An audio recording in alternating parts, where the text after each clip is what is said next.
Welcome. I'm delighted we're going to be practicing together. This is a beginners and level 1 yoga sequence filmed here at my home in Maui, Hawaii. So we'll need a block and a strap for this practice, and we're going to start straight down lying on our back, opening the chest, energetically preparing ourselves for the practice ahead.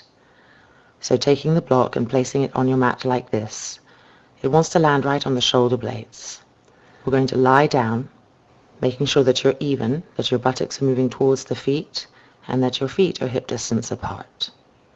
Having established all of that, come down onto your forearms. Feel where the block is. Is it too high? Is it too low? You can scoot your body back or forward depending. The back of the head should comfortably rest on the floor, and if it doesn't, if you're very stiff, you can always put a blanket underneath the head to lift the ground a little bit higher to you. Rolling the shoulders back, the arms extended to the side, and the palms open to the sky in a gesture of openness. Allow the legs to roll open completely, so you're not holding on to any tension in the limbs. The inner knees rolling to the outer knees, the inner ankles rolling to the outer ankles. And keep moving the buttocks towards your heels, because we don't want to overarch the lower back. Instead, we want to create curvature in the middle and the upper back, so that the chest and the diaphragm and the lungs and the heart, that entire area of the chest starts to be more opened from the back to the front. So aiding this flow of energy, keep rolling the front shoulders back. We hold a lot of tension in our shoulder and our neck area. So with each exhalation, really thinking the front shoulder back until you feel that movement and how it affects the rest of the body.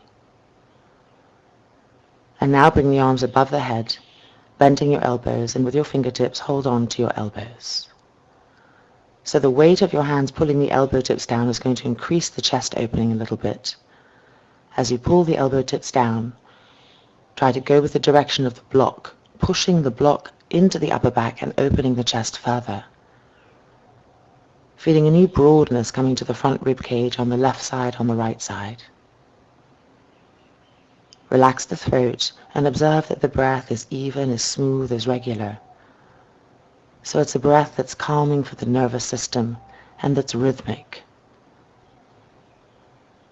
In this way, creating a kind of inner dialogue with the body that allows us to move deeper into the pose, to feel more. Pacify the face completely. Relax the jaw, relax the tongue. And now go ahead and change the cross of your arms and resettle the forearms onto the floor behind you. Now feel from inside what's happening to your shoulders. Are they starting to hunch up towards your ears? Keep moving the trapezius muscles down the back, away from the ears, finding more and more the length of the neck, evenness on the left neck, the right neck, length in the cervical spine, which is the back neck, and a feeling that the entire shoulder area is moving down towards the feet, while the neck and the head are lengthening out of the trunk. Feeling the skin of the armpits stretching, the rib cage underneath the armpits stretching and broadening.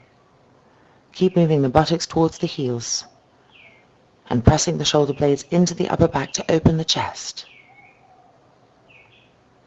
And then gently exhale, releasing the hands to the floor on the side of the body and slowly pushing yourselves up just enough to move the block, and you're going to come down and lie flat on your back on the mat. Make sure the buttocks are moving towards the heels so the lower back is supported by the floor, arms extended to the side. And just observe the difference, how lying on a block for just a few minutes can create such a difference inside the body, a difference with the breath, a difference in our level of awareness, a difference in our level of connection. And feeling all of this, now gently bend both of your legs so your feet are on the floor. Move your buttocks again towards your heels, and then lift your feet up and interlock your fingers around the fronts of the shins, the kneecaps. Dviparasupta Pavanamuktasan. Keep the alignment of the inner knees and the inner ankles so that your legs are even, and therefore your hips will have an evenness. Feel the left back hip and the right back hip on the floor. Do they have the same broadness, the same sensation? Roll the front shoulders back again so the clavicles aren't shortening. And keep the abdomen long and the waist long, the front spine long. And now extend your left leg straight, keeping the right knee bent. Roll the left thigh in, press the left heel down, and we have Ekapada Supta Bhavana Muktasan. Keep rolling the shoulders back. Keep the extended leg very charged as you draw that right knee towards you.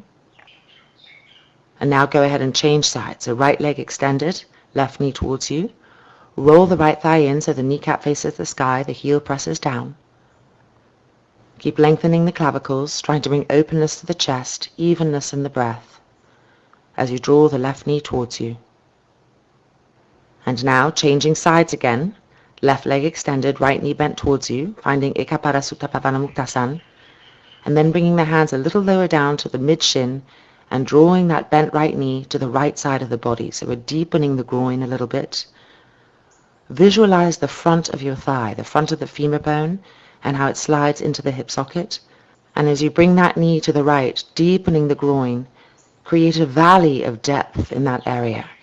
So the integration of the front femur bone and the hip socket becomes very deep. And now bringing the leg back up and changing sides. Extend now your right leg, roll the right thigh in, have that anchoring presence in the right leg as you bring the left knee towards you. And now lower the hands a little bit down the shin and bring the left knee closer to the left side of the trunk. And visualize the valley that the front femur bone is making as it enters into the hip socket, and deepen that valley, deepening the groin. Keep rolling the right thigh in, pressing the right heel down as you bring the knee closer and closer to the left side of the waist. Front shoulders back, sternum broad, lifting. And then exhale and release. So now we're going to come to some hip openers. So rest the outer edge of your right ankle on the left knee, and then bring that left leg towards you. And then put your right hand on the inside edge of that right knee and push the inner right knee away from you as your left hand brings the left leg closer and closer towards you. And you'll be feeling the back of the right hip opening, broadening.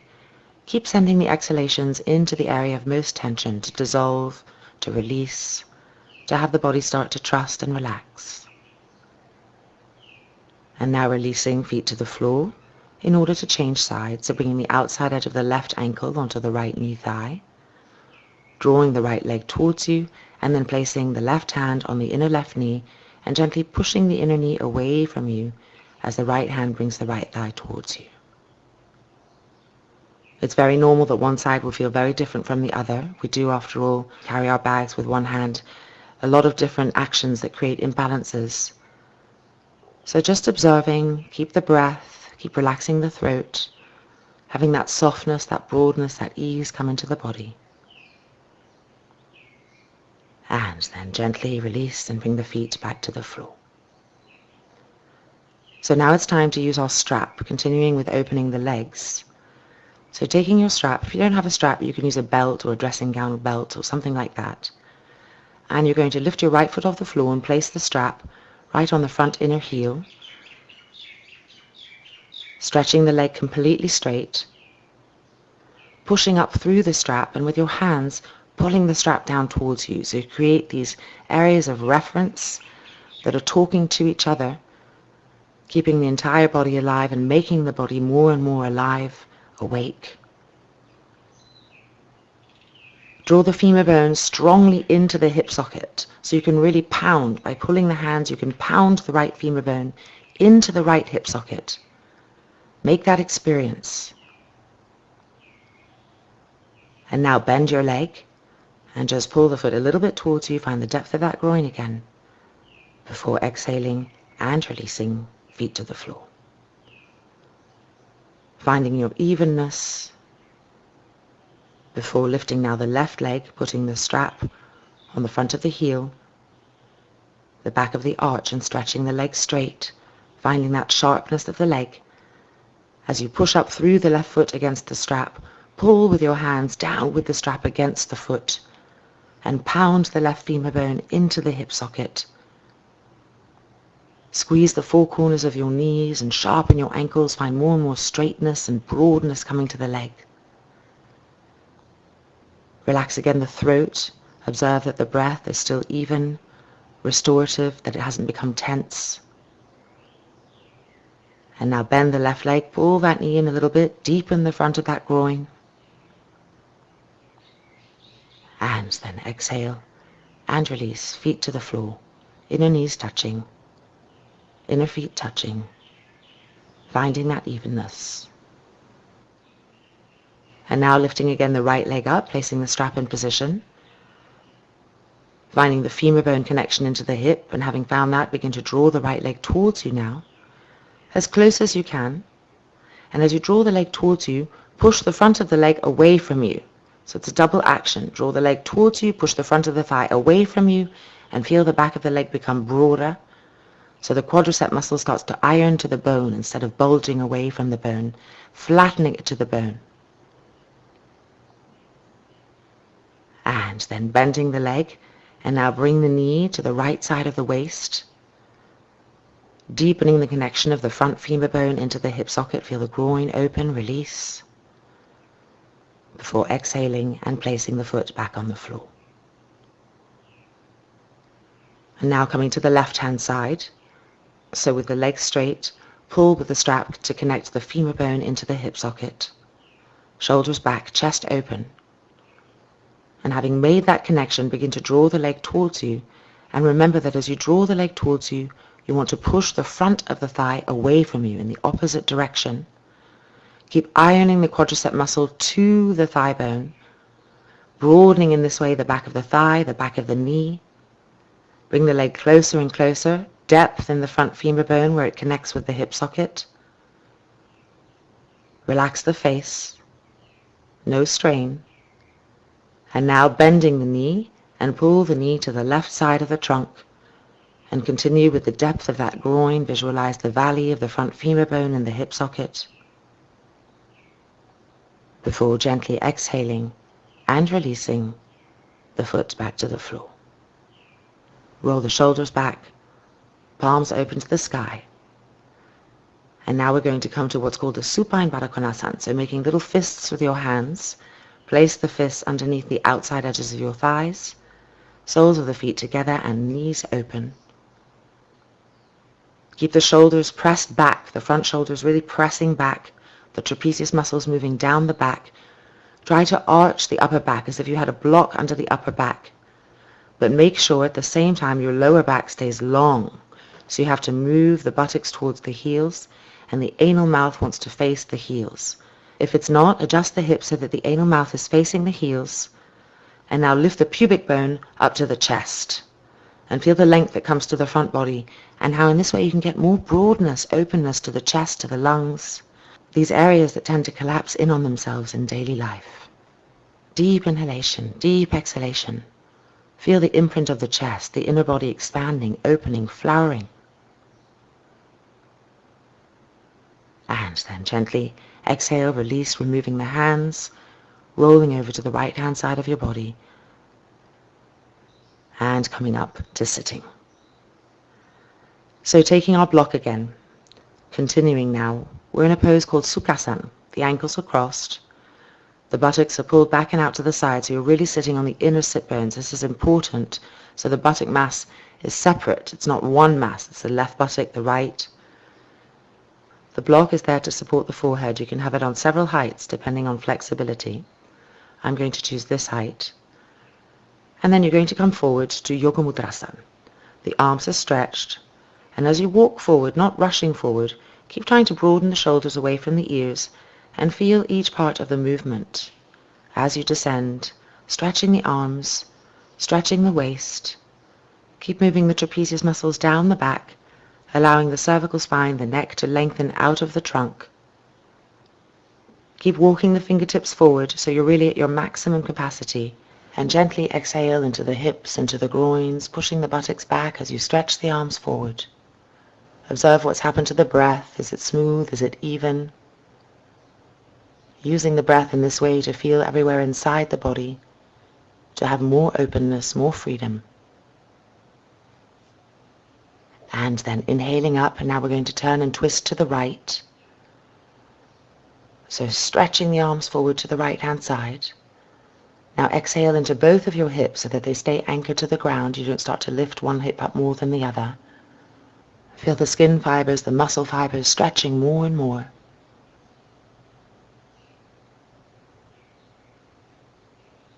And then inhaling up and turning now to the left-hand side, twisting to the left in Sukhasana.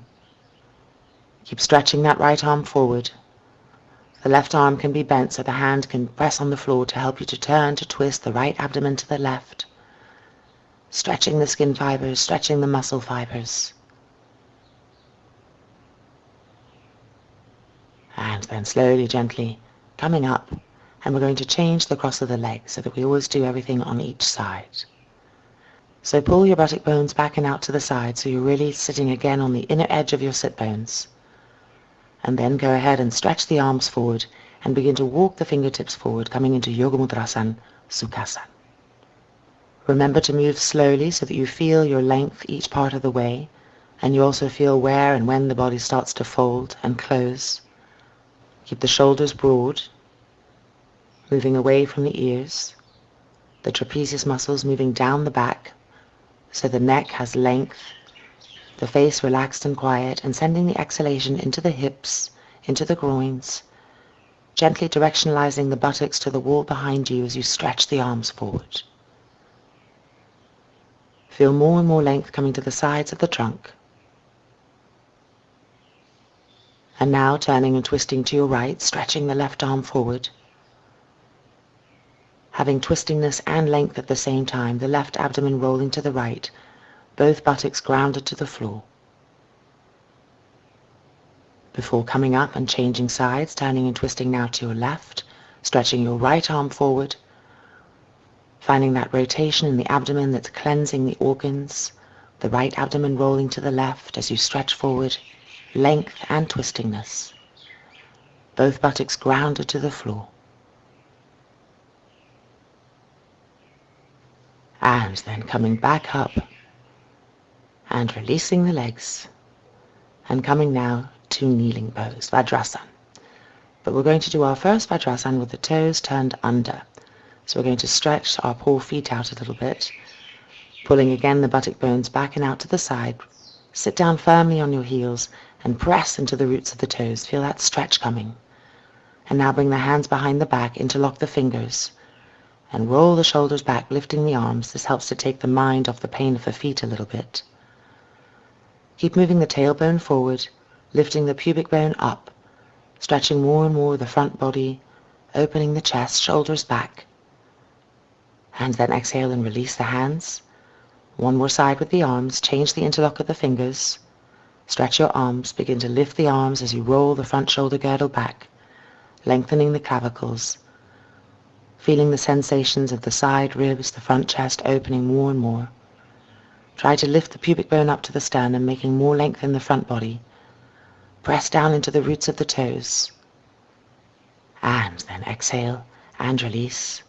And now free your feet. Give them a little wiggle. And now we're going to give the same attention to the inner arms, the inner wrists. So turning your fingers towards you, you'll already feel the pressure. We're not used to having our hands this way. And with all the computer work and driving we do these days, our arms are in fact becoming inverted. So sitting back as much as you can, again staying within your limit, stretching the arms, the eyes of the elbows are rolling forward, the shoulders are broad, and you're pressing into the heels of the hands. Feeling that area come alive, making the connection from the inner palm all the way up the inner wrists, the inner arms. Keep pushing, keep stretching. Smooth breath. Allow the exhale to help the stretchingness, the openness. And then exhale and release. Give your hands, your wrists a little whirl before moving to the next pose. So the right leg is now coming forward to a nice wide lunge. Your hands are on the inside edge of that leg. The back knee or the back thigh is resting on the floor. And you're pushing into the hands to lift the chest up while you push the buttocks down. Try to have an evenness, a smoothness, a slowness. No jerky movements.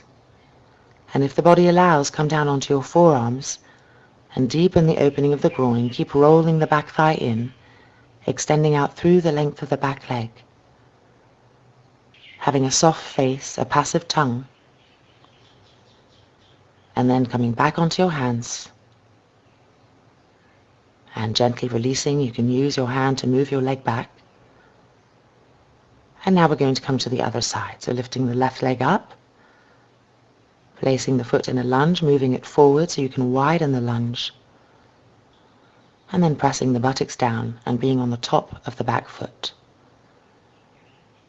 Feeling that initial opening, breathing, releasing. Keep trying to press the buttocks down, lifting the chest up, having an inner ascent. And then if the body allows, come down onto the forearms. Press the buttocks down even further. Keep rolling the back thigh in. Feel the length that's coming to the front thigh muscle, the groin. Have evenness in the sides of the neck, softness in the face. Maintaining an equanimity. And then slowly coming up onto the hands and gently moving the leg back in. Coming onto your hands and knees now. And we're now going to prepare for our first downward dog. So place your hands shoulder width apart and really spread the fingers, the thumbs apart from each other as widely as you can. Then widen your knees also shoulder width, hip width apart, so they're in line with the hands. Turn the toes under, check that everything's aligned. And now begin to push, lifting the knees off the floor, pushing the buttocks to the sky, pushing yourself away from your hands. Keep your knees bent for now. Just try to find a long, straight spine with the sensation that the buttocks are lifting more and more up to the sky. Press the shoulder blades in to open the chest. Press firmly and evenly into both heels of the hands. Stretch the arms straight. Keep pressing the chest open, lifting the lower buttock bones to the sky more and more. Feel that openness. And then slowly coming down onto your knees. Sit back on your heels. Make sure the inner feet are touching, the inner knees are touching, and the buttock bones have been pulled back and out to the side. Bringing the arms in front of you, interlock the fingers, turn the palms out, and stretch the arms up to Parshvatasana in Vajrasana. Look for a sense of inner length, moving both down and up at the same time. Stretch the arms, reaching up, pushing through the heels of the hands. Push the buttocks down. Keep stretching the front body more and more, feeling that space, that freedom, that openness. And then exhale and release. And now changing sides, change the interlock of the fingers. Turn the palms out, squeeze the elbows, and lift the arms up above you. Pushing down to lift up, lifting up to push down. Keep moving the trapezius muscles down the back so the neck energy is long. Stretch the arms, stretch the waist, stretch the front body.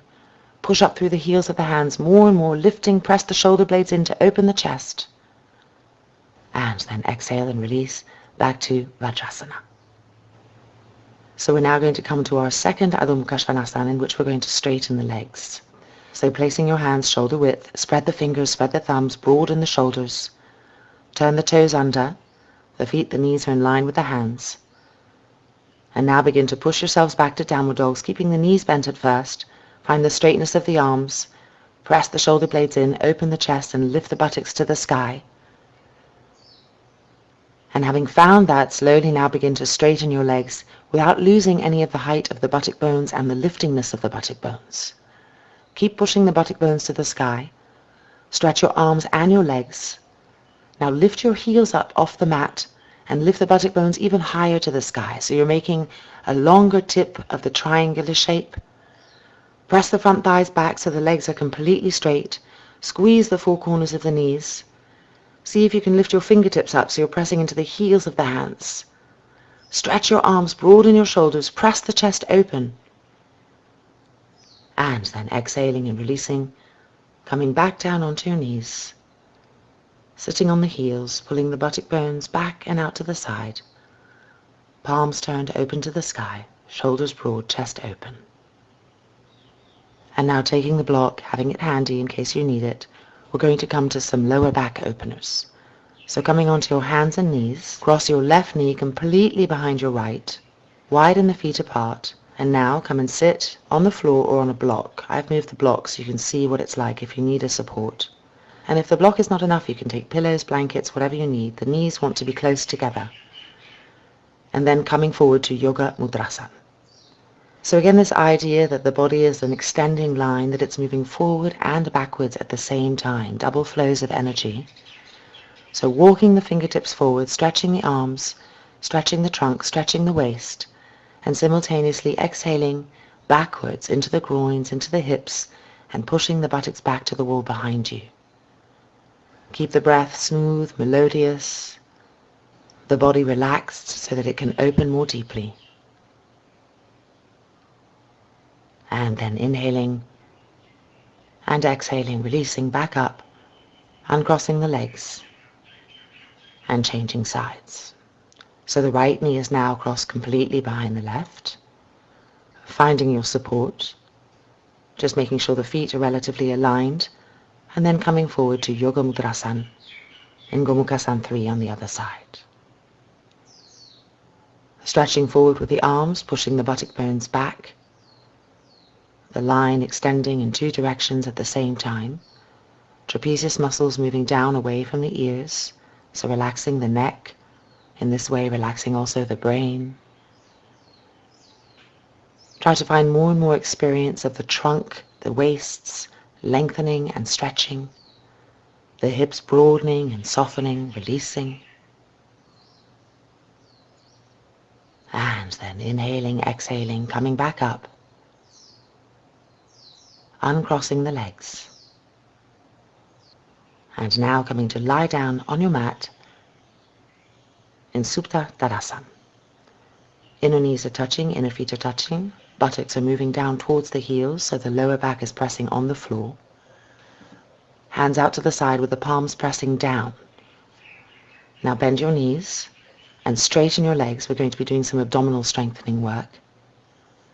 Now bend the knees and push the legs diagonally away from you, keeping the lower back pressing on the floor. Bending the knees again, inner knees touching, inner feet touching. Extend the leg even further diagonally away from you. Keep the lower back pressing on the floor. Bend the knees. And now lift your arms up above you, cross the thumbs, and stretch the arms straight onto the floor behind you. Let's restart again. Straighten the legs up to 90 degrees. Lower back pressing on the floor. Bending the knees. Restretch your arms and push the legs diagonally away from you. Charge the feet. Press the lower back to the floor. Now bending the knees and pushing the legs even further away from you. Recharge the legs, pushing out through the balls of the feet. And now bending the knees in. Bring the arms back up, change the cross of your thumbs. And re-stretch the legs to 90 degrees. So now you're getting the hang of the rhythm here. Press the lower back to the floor, charge the legs. Now bending the knees. And exhaling, push the legs away from you. Have that sharpness. The ankles sharp, the knees sharp, the lower back connected to the floor. Bend the knees, and now push the legs away from you. Keep that alertness, keep pushing through the balls of the feet, bending the knees, and exhaling and releasing, interlocking the fingers around the fronts of the shins, inner knees touching, inner feet touching. Relax, release. And now stretch the arms to the side. Unbend the legs a little bit and bring the knees down to the right. Jatara Parivartanasana, twisting. So there's a right angle bend in the legs. The inner feet are touching, the inner knees are touching as you roll and turn and twist to the left. Roll your right abdomen to the left, roll your right lung to the left, stretch the arms apart. Lengthen the clavicles. Press the shoulder blades up to open the chest. And now bring the legs back up.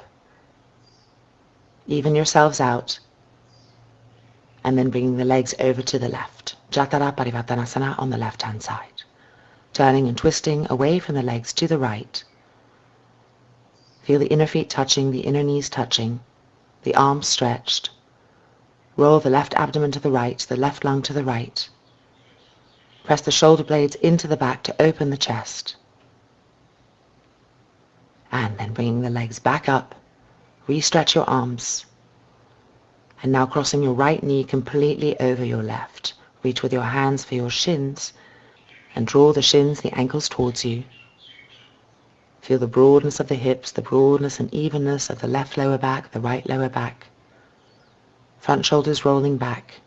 Sides of the neck even, face soft.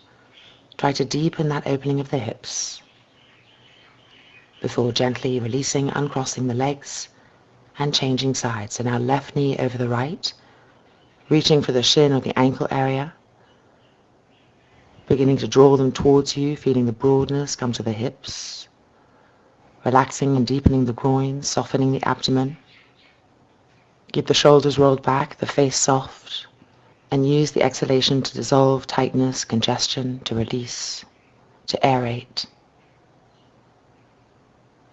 And then gently release, uncross the legs and bring the feet to the floor. And now taking again your strap in your hands, coming back to a Supta Padangusthasana with the right leg lifted, but this time your left leg is straight, it's no longer bent.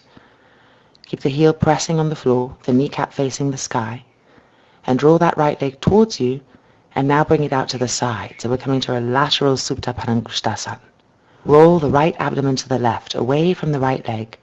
Don't worry if you can't straighten your leg, just try to find the straightness. Breathe, stretch the back of the leg. Keep the left leg firm, the left heel pressing down, so that you're everywhere in your body, not focused just in the area that feels the most. And now bring that right leg up and change hands. Your left hand is going to hold the strap and bring the leg across to a twist. Keep pushing through the balls of the feet, not getting jammed up in the hip area. Rolling and turning and twisting to the right, the left abdomen rolling to the right. And then bringing the leg back up. And exhaling and releasing, changing sides. So bending the left knee, straightening the right leg, then straighten the left leg to the sky. Make your connections, make sure the right thigh is straight, the kneecap facing the sky, the heels pressing down. Feel the broadness of the left thigh, and then reach with your left hand as high up towards the foot as you can, and begin to draw that leg towards you and out to the left, towards you and out to the left, coming to lateral Supta Padangusthasana. Roll the left abdomen to the right, stretch the right arm to the side. Try to straighten your legs to have an even breath. Keep stretching the backs of the legs. Keep both of your legs equally alert. Soft-faced, relaxed front throat. Pressing the right heel down, pushing through the ball of the left foot, pulling with your hand on the strap, so the body is connecting and feeling itself everywhere.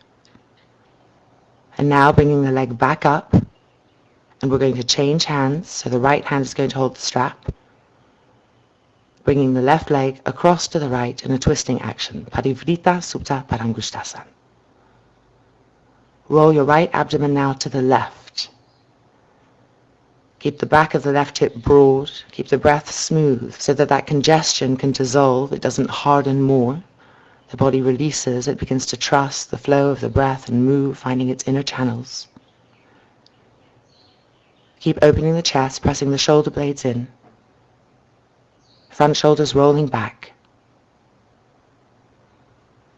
And then bringing the leg back up. And releasing, taking the strap off. And refinding Dvipada Supta Pavanamuktasana. Inner knees touching, inner feet touching. Fingers interlocked, roll the shoulders back, feel the symmetry of the body here. A beautiful place to harmonize, to create that evenness. And now bringing the feet to the floor, lift your buttocks up slightly and with your hands, reach firmly for the outer ankles or the shins. And if you can't reach, you can have the hands on the floor, the palms facing the feet. Keep pressing into the feet, lifting the buttocks up, rolling the shoulders back. A half back bend. Push the tailbone up to the pubic bone. Move the buttocks towards the knees so the lumbar stays long, and try to bring more curvature to the middle back, to the upper back. Press the shoulder blades into the upper back. Push the sternum open to the chin from the back body. Press the arms down into the floor in order to lift up, to feel more ascendance, rising up. Keep the toes lifted. And then slowly, gently, exhaling back down to the ground. Move your buttocks towards your feet. And then stretch the legs out, making sure the heels are in line with the corners of the mat. Again, move the buttocks towards the feet, ensuring that the lumbar is completely connected to the ground, before stretching the arms out to the side. And here we are in Shavasana. The shoulders are rolled back, resting evenly on the back of the skull. With an exhalation, release and relax the entire body down into the ground. Have a sensation of melting, dissolving deep into the earth, the entire body receding downwards, the eyes resting completely in the eye sockets, the lower jaw hanging from the top jaw, the tongue soft, the shoulders heavy and completely inert, the buttocks passive, the groins relaxed and the abdomen soft, and the limbs of the body spiraling open, completely resting, porous,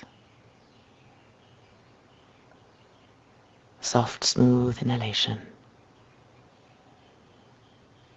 soft, passive exhalation, allowing everything that we've opened to gently settle, a natural healing taking place on a deep cellular level.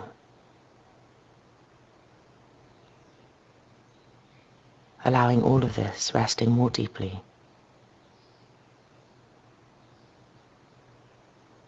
Being in surrender.